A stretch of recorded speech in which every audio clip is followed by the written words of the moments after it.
네, 이 골로새서는 기독론이라고 합니다. 예수님이 어떤 분이신가에 대해서 굉장히 많이 기록을 하고 있습니다. 예를 들면 에베소서 같은 경우는 교회론에 대해서 이야기를 합니다. 근데 골로새서에서 그 예수 그리스도에 대해서 이야기를 할 때 예수님만 생각하면 감사가 절로 넘쳐나는 것 같습니다. 그래서 골로새서에 감사가 참 많이 나오고, 그리고 오늘 15절부터 17절까지 세 번에 걸쳐서 구절마다 하나님의 은혜에 감사하라라는 이야기들이 나오고 있습니다. 골로새서 3장에 그래서 이렇게 이야기를 하잖아요. 그리스도의 평강이 너희 마음을 주장하게 하라. 너희는 또한 감사하는 자가 되라. 여러분, 사도 바울은 마치 과학자들이 나중에 발견한 것처럼 이미 2000년 전에 이 평강과 감사가 굉장히 중요한 상호 작용을 하고 있다, 순환 구조 속에 있다라는 것을 발견을 했습니다. 그러니까 여러분, 감사가 인간의 정서와 삶의 만족도의 실제적인 변화를 일으키게 되는데, 결국 이제 감사가 많은 사람은 마음에 평강이 넘치고, 또 평강이 넘치는 사람은 늘 감사하게 되어 있다. 그런데 불안한 사람, 초조한 사람은 감사가 아니라 불평과 원망이 가득하게 되겠죠. 그래서 우리가 굉장히 중요한 게 뭐냐면, 우리 그리스도인들은 일반인들이 감사하는 것보다 훨씬 더 감사를 쉽게 할 수 있어요. 왜 그래요? 이 감사를 일부러 억지로 막 긍정적인 걸 생각해서 쌓아가는 감사가 아니라, 우리는 어마어마한 은혜를 이미 받은 사람이잖아요. 그리스도께서 십자가에서 나 같은 죄인을 위해서 죽으시고, 하나님은 자기 외아들을 희생해서 나를 구원할 만큼 나는 하나님께서 택하시고 거룩하게 구별해서 사랑하는, 하나님께 사랑받는 존재잖아요. 그러니까 우리는 감사가 일반인들에 비해서 훨씬 자연스러워야 돼요. 억지로 하는 감사가 아니고, 훈련도 아니고, 연습도 아니고, 그건 사실에 근거한 체험적인 우러러 나오는 감사를 할 수 있어요. 여러분, 이 감사라는 게 얼마나 중요한가 한번 생각해 보세요. 그래서 오늘 말씀의 제목이 뭐예요? 감사하는 자가 되라. 감사하는 자가 되라. 그러면 이제 오늘 말씀을 통해서 우리가 생각할 것 첫 번째 내용입니다. 감사의 중심축이 뭐냐? 여러분, 우리 마음의 경기장, 마음이라는 경기장에서 주심이 누구냐? 무엇을 기준으로 판단하느냐? 그러니까 감사의 중심축이 뭐냐? 이게 되게 중요합니다. 왜 그러냐면, 여러분, 우리가 감사할 때 잘 생각해 보면요, 우리는 위험 요소를 안고 감사를 하는 경우가 있어요. 이렇게 내게 이렇게 많은 걸 주셔서 감사합니다. 이런 일을 이루어 주셔서 하나님 감사합니다. 그러면 감사의 이유가 내가 원하는 것을 이루기 때문이에요. 그럼 무슨 문제가 생기냐? 항상 내가 원하는 게 이루어질 수 없잖아요. 왜냐하면 나는 불완전하고 내가 원하는 것이 하나님 뜻에 안 맞는 순간들도 있을 거 아니에요. 또 다른 사람이 원하는 것과 내가 원하는 게 충돌이 될 수 있지 않을 거예요. 그렇죠? 있을 거예요. 그러면은 만약에 내게 이런 걸 주셔서 감사합니다, 내가 원하는 기도 응답에서 감사하게 되면 무슨 문제가 생기냐면 반드시 원망이 생기게 돼요. 감사는 나의 상황과 형편 때문이 아니라 상대편의 은혜 때문이어야 돼요. 하나님 때문에 감사하는 거예요. 그리스도 때문에 감사해야 돼요. 맞습니까? 그러니까 여러분, 감사가 주님, 내 기도에 응답해 주셔서 감사합니다. 그러면은 내 응답 안 하면 이제 불평할 거 아니에요. 그죠? 주님, 이러한 내 뜻이 이루어져서 감사합니다. 그러면 안 돼요. 그래서 뜻이 하늘에서 이루어진 것처럼 땅에서 이루어지라는 거죠. 여러분, 우리는 감사가 그리스도 때문에 감사해야 돼요. 하나님의 은혜 때문에 감사해야 돼요. 이제 그것이 굉장히 중요한데, 오늘 본문에 바울은 그것을 정말 놀랍게 표현하고 있습니다. 자, 그리스도의 평강이 너희 마음을 뭐하여?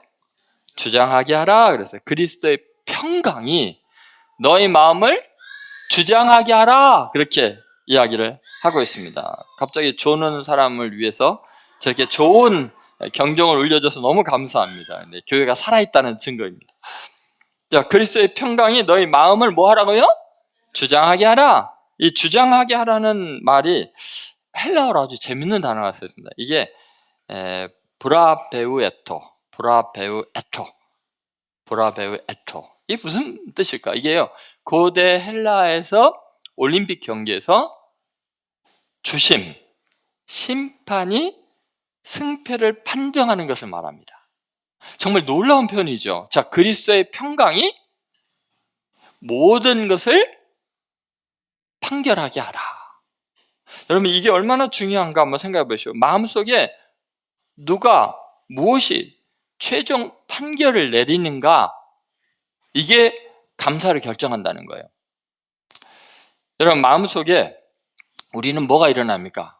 그리스도의 평강이 아니라 내 분노가, 내 서운한 것이, 내 뜻이, 내 상처가 어떤 상황을 결정해버리고 판결을 내린다니까요. 여러분, 그리스도 중심, 내 마음에 그리스도의 평강, 그것이 모든 걸 판단하게 하라, 심판하게 하라. 근데 우리는 그러지 않거든요. 내 마음속에 갑자기 분노나 억울함이나 상처가 다른 걸 판단해버리거든요. 그러니까 너 잘못됐어, 또 내가 실패했어, 나는 망했어, 이럴 때 뭐예요? 내 상처, 그죠? 그게 지금 심판 노릇하고 있는 거죠, 내 마음의 경기장에서. 그래서 지금 그걸 이야기를 하고 있는 거예요. 정말 놀랍지 않습니까, 여러분? 우리는 내 마음판에서 정말 주심이 누구냐? 여러분, 요새 월드컵 때문에 그 주심의 판결이 정말 중요하잖아요. 모든 걸 다 상황을 뒤집어 버리잖아요. 그래서 여러분, 다시 한번 생각해 보십시오. 감사는 그리스도의 평강이 우리의 마음의 심판자가 될 때, 내가 아니라, 내 분노가 아니라, 내 판단이 아니라 그리스도 예수님이 주심이 되면 내 마음속에 평강이 넘치고 감사가 넘치게 되어 있다는 것이죠. 자, 그렇다면 우리가 두 번째 생각할 것은 평강의 적인 죄에 대해서 이야기합니다. 평강의 적인 죄. 왜 그리스도의 평강이 우리를 주관하게 하라고 할까? 왜냐하면 그리스도의 평강이 뭐를 문제를 해결하냐면 죄의 문제를 해결하거든요. 여러분, 실제로 우리가 감사를 잃어버리고 평강을 잃어버린 이유 중에 하나는 죄 때문입니다. 여러분, 불안하고 초조한 사람에게 감사가 넘칠 수 있을까요? 뭔가 좀 불안해, 초조해, 감사할까요? 안 돼요. 근데 왜 불안하고 초조할까요? 해결되지 않은 죄가 있으면 우리는 계속해서 불안합니다. 평강을 잃어버립니다. 그래서 정말 중요한 게, 평강을 빼앗는 가장 큰 이 죄의 문제를 해결하는 것은 그리스도밖에 없고, 그리스도 안에 있으면 평강이 이루어집니다. 그래서 그리스도의 평강이 너희 마음을 주장하게 하라. 그리스도의 평강이 너희 마음 운동장에서 심판자가 돼. 너 이겼다, 너 잘못 없다, 그래 보면 어떻게 해요? 심판이 판정 내려버리면 끝이에요. 그래서 12절에 보면은 놀라운 이야기가 펼쳐져 있습니다. 그러므로 너희는 하나님이 뭐요? 택하사 거룩하고 사랑받는 자처럼 긍휼과 자비와 겸손과 온유와 오래 참을 옷 입고, 이렇게 이야기를 합니다. 여러분, 여기 보면 이제 나는 어떤 존재냐라는 이야기가 나오죠. 예수님을 내가 믿고 그분의 십자가의 죽으심을 생각하면 나라는 존재가 어떤 위치에 있는, 하나님에게서 어떤 가치가 있는 존재인지를 분명하게 보여주죠. 그게 뭐예요? 그러므로 너희는, 이렇게 뭐라고 말해요? 하나님의 택하신 자다. 네가 하나님을 택한 게 아니라 하나님이 널 택했다. 그죠? 그 다음에 하나님이 거룩하게 했다는 거예요. 왜요? 예수 그리스도의 보혈의 피로 너를 거룩하게 했다. 너의 모든 죄, 허물, 입술과 마음과 눈과 손으로 지은 모든 죄를 다 속량해서 거룩하고, 그 다음 뭐예요? 하나님이 너를 미워하는 게 아니다, 사랑하신 자처럼. 여러분, 이것이 얼마나 놀라운 은혜인지 모릅니다. 그분이 독생자를 보내서 희생하셔서 죽게 하시고 우리에게 주신 게 뭐냐면, 내가 너를 이렇게 택했단다, 너는 그래서 거룩한 존재란다, 너는 내게 사랑받는 자란다. 여러분, 우리의 불안한 현실을 잠재울 수 있는 것은 바로 그리스도의 평강입니다. 그리스도를 통해서 우리에게 주신 완전히 새로운 정체성이죠. 여러분, 우리는 심판 중에도 이 말씀을 잊어서는 안 돼요. 하나님께서 택하사 거룩하고 사랑하신 자. 이게 바로 여러분 자신이에요. 한번 가슴에 손 얹고 따라해 보세요. 그리스도께서 택하시고 거룩하사 사랑하신 자. 여러분이 그런 존재를 믿습니까? 그럴 때만 그리스도의 이 평강이 여러분을 지배하고 다스리면 늘 감사가 넘쳐나게 되어 있습니다. 여러분, 우리는 죄사함의 권세가 우리의 관계를 회복한다는 걸 믿으셔야 돼요. 12절에 다시 한번 보세요. 택하시고 거룩하고 사랑하신 자처럼 내가 그런 하나님과의 관계가 회복이 되었으면 그 다음에 어떻게 자동으로 진술이 이어져요? 긍휼과 자비와 겸손과 온유와 오래 참음을 옷 입고 이렇게 이야기를 하네요. 하나님께 사랑받는 자, 하나님 앞에 자격이 없는, 저주받을 수밖에 없는 나를 하나님이 택해 주셔서 거룩하다고 해주시고 사랑하신다면은, 그런 은혜를 받은 우리는 그런 정체성이 확고하면 다른 사람에게 긍휼히 여기는 거, 자비를 베푸는 거, 늘 겸손하고 온유하고 오래 참는 게 쉬워져요. 그리스도의 평강이 나를 지배하면 다른 사람들에게도 여유가 생겨요. 평화로울 수가 있어요. 여러분, 하나님과의 관계가 회복이 되면 인간관계의 회복은 어려운 게 아니에요. 근데 자꾸 우리는 이제 하나님 앞에서 내가 행한 것을 따지다 보면 다른 사람이 내게 행한 것도 따지게 되거든요. 어떻게 나한테 그럴 수 있어? 그러면 그리스도의 평강이 지배하는 게 아니죠.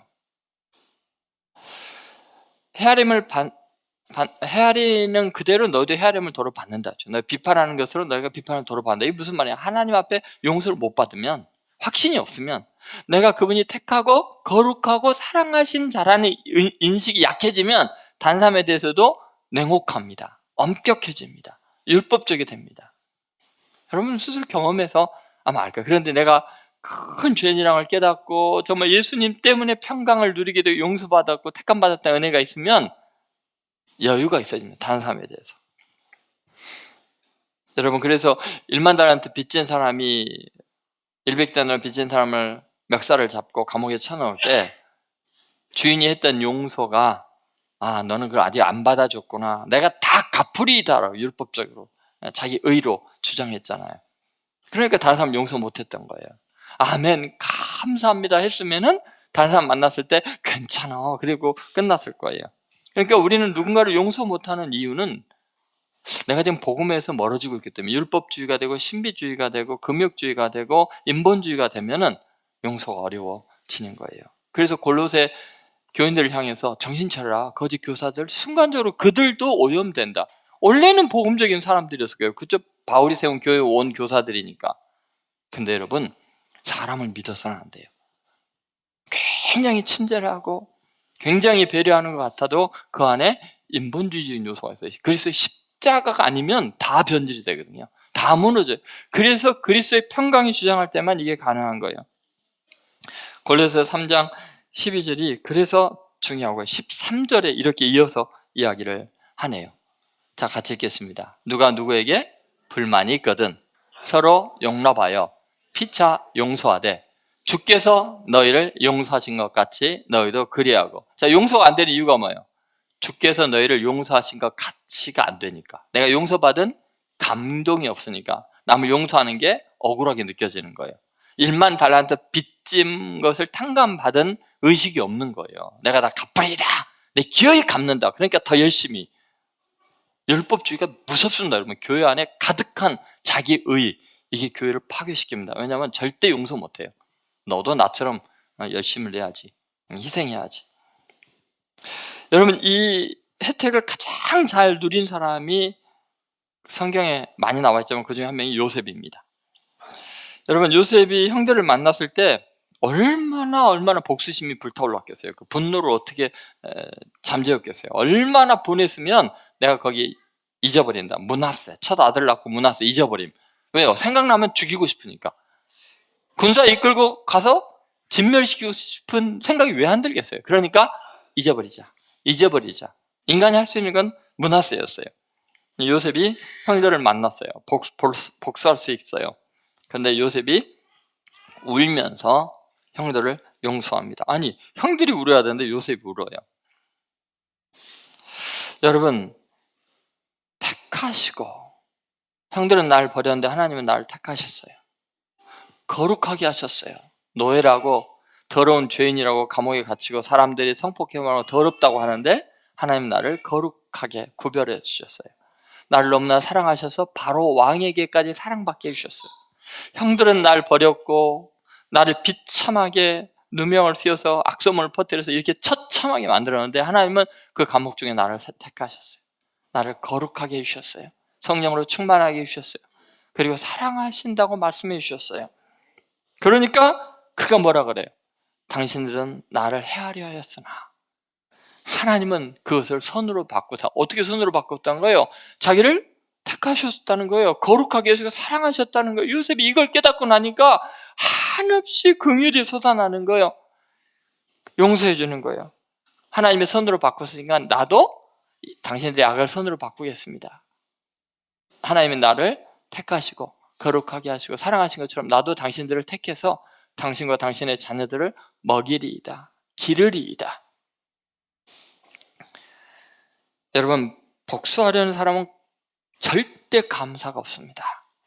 감사가 없는 이유는 용서받은 기쁨이 없기 때문이에요. 용서하는 사람은 이미 감사가 넘쳐나고 있기 때문에 용서가 자연스러운 거죠. 여러분, 스데반과 바울 사이를 한번 생각해 보십시오. 스데반이 돌에 맞아 죽으면서 마지막으로 외친 말이 뭐예요? 주여, 이 죄를 저들에게 돌리지 마옵소서. 이 장면을 가장 가까이서 본, 가장 포악했던, 잔인했던 사람이 바리새인 사울이라는 사람, 나중에 바울이라고 불림을 받은 사람이죠.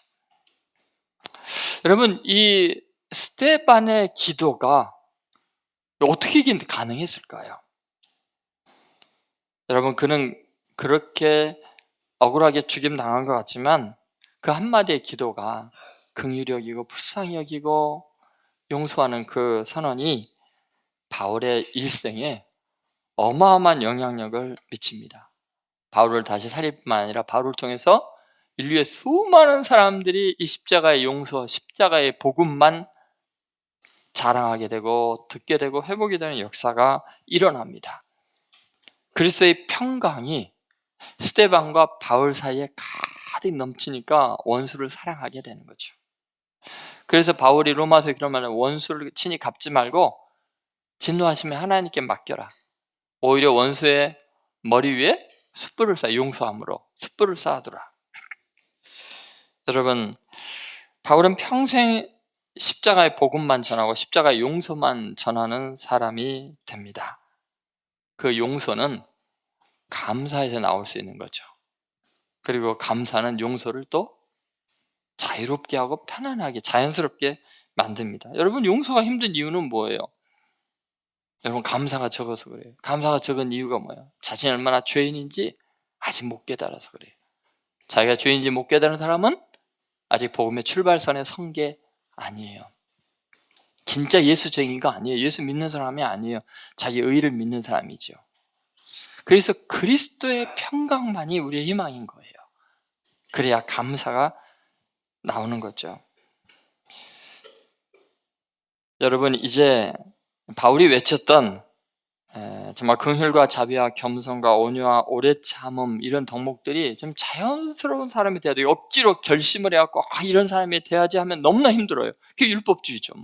그게 아니라 십자가를 붙들면 이게 자연스러워지는 거죠. 그리스도의 평강이 지배하는 사람, 그 사람이 그리스도의 평강이 주심인 사람, 내 마음에 그 어떤 것도 심판의 기준이 아니야. 별 영상 다 보여줘도 상관없어. 나는 예수 그리스도의 평강이 나를 주장하게 할 거야. 내 삶을 다스리게 할 거야.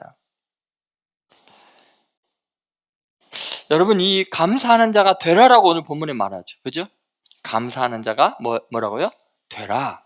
이건 감사가 정말 우리가 하나님의 말씀대로 순종할 때 기적이 일어난다는 거예요.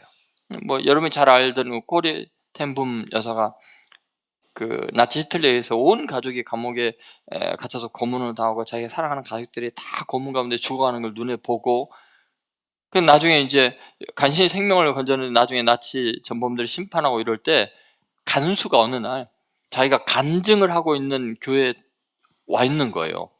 간증을 하다가 충격을 받았어요. 그때 막 그 소름 돋는 고통이나 이런 것들, 가족이 그 사람에서 잔인하게 고문당했던 것들이 생각이 나니까 온몸이 막 떨리는 거예요. 간신히 집회를 마쳤는데 그 사람이 오더니, 당신이 간증한 그 그리스도, 그분이 진짜 나를 용서하실 수 있을까요? 당신이 말한 대로 그리스도의 십자가가 저를 용서했을까요? 하니까 이게 직접 내 일이 되니까 이게 입이 안 떨어지는 거예요. 막 저주하고 싶고 죽이고 싶고 온몸에 막 피가 꾸꾸러 솟는 것 같으니까, 그때 기억이 나니까. 그러니까 어떻게 해요? 하나님 도와주세요. 예수님 도와주세요. 간절히 마음으로 기도합니다. 입이 안 떨어지는데. 주님 말씀대로 원수를 사랑하라 했으니까 그리스도께서 날 용서하신 것처럼 당신을 용서하고 그리스도의 십자가의 사랑으로 용서합니다. 그게 가능했다는 거예요. 여러분, 우리는 절대로 우리의 이성으로 노력으로 안 돼요. 그리스도의 십자가로, 말씀에 순종할 때, 그리스도의 평강이 나를 주관할 때, 그분이 심판자가 될 때 우리는 기적이 일어날 줄로 믿습니다. 그것만이 희망이에요. 여러분, 다시 한번 오늘 말씀을 생각하시면서 그리스도 예수 안에 평강이 우리의 마음과 생각을 지키는 놀라운 은혜, 그것이 감사의 근본적인 열매인 것을 믿으시고, 하나님 앞에 감사로, 여러분 봉헌 많이 했죠? 하나님 봉헌을 더 기뻐하실까요? 여러분이 감사해서 다른 사람을 용서하고 긍휼히 여기는 그 예물을 기뻐하실 거예요. 너희 마음과 생각을 지키시리라. 그리스도의 평강이, 하나님의 평강이 그리스도 예수 안에서 그런 은혜를 경험하게 되기를 주의 이름으로 축원드립니다. 여러분, 실천할 것도 한번 생각해 봅시다. 오늘부터 여러분 계속해서 하나님과 화목하도록 하세요. 괜히 하나님 앞에 저처럼 껄끄러운 거 있어요? 그러면 십자가 붙으세요. 알았죠? 여러분의 의의를 내세울 거 하나도 없어요. 다시 한번 십자가를 매일 묵상하세요. 나 같은 죄인을 택하시고 거룩하게 하시고 사랑하신 그 하나님, 그런데 그리스도가 준 평강입니다. 그 다음에 두 번째는 용서하기예요. 감사할 일은 가장 빠른 길은 미움을 붙잡으면 감사가 없어집니다. 여러분, 감사하기 싫어요? 간단합니다. 용서 안 하면 감사는 순간적으로 사라집니다. 미워하기 시작하면 내 인생에 감사라는 건 없어집니다. 그래서 오늘 한 사람이라도 용서하기로 결단합시다. 주님, 그냥 주님의 평강에 맡기겠습니다. 내가 그거 신경 안 쓰겠습니다. 주님이 용서하라 하셨으니 그리스도의 평강이 내 마음의 심판자가 돼서, 죄 없어, 프리키가 아니야, 괜찮아, 그렇게 평강에 주장하도록 여러분 승리하시기 바라고, 또 매일매일 일기를 좀 쓰세요. 하루에 한 3개 정도. 감사. 오늘은 내가 이것 때문에 감사, 저것 때문에 감사. 근데 여러분 거꾸로 하잖아요. 누워갖고 그 왼수 막 이러면서 불평, 원망을 생각하니까 평강이 없는 거예요. 여러분, 감사는 성공의 결과가 아니라 구원의 열매입니다. 이 감사가 주렁주렁 맺힌 성도들 되시기를 주의 이름으로 축원드립니다.